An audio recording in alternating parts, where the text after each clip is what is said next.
So Trooper Coons began to poke around for any motive Jay might have had for getting rid of Wanda. He called Wanda's mother, Ollie. And that's the first thing I told him. There was a lot of insurance. Life insurance. Shortly after they were married, Trooper Coons discovered Jay had taken out 2 separate insurance policies on his life and 2 on Wanda's life, totaling $1 million in coverage for each of them. But there was more.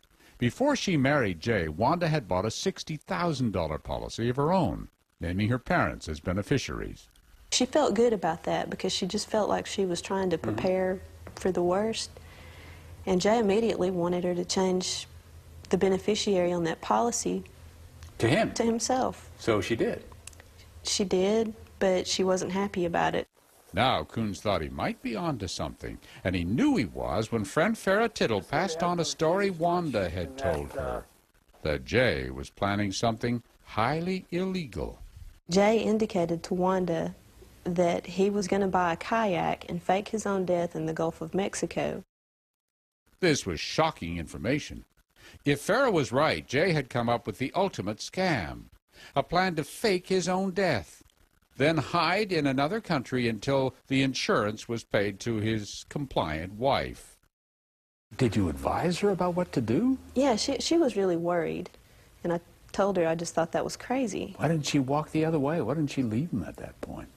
I think that she probably thought she could talk him out of it.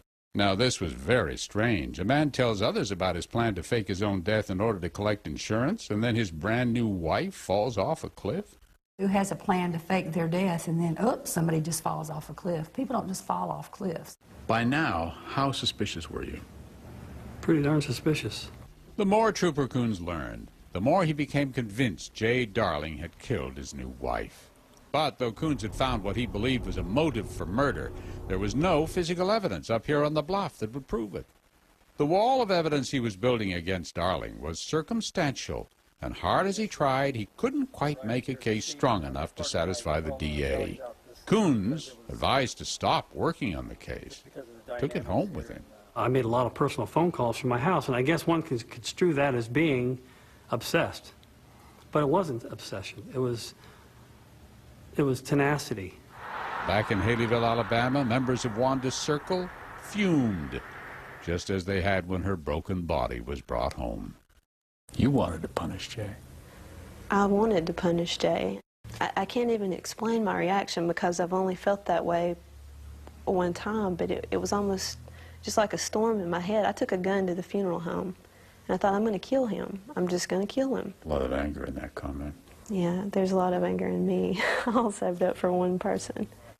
Then finally, in 1998, Trooper Coons brought Darling's insurance scam, the one that began with the plan to fake his own death, to the attention of the FBI. And in 2002, Darling was charged, not with murdering Wanda, but with mail fraud for trying to claim insurance money after her death. He pleaded guilty. The sentence, 40 months in prison. End of story? Well, not quite.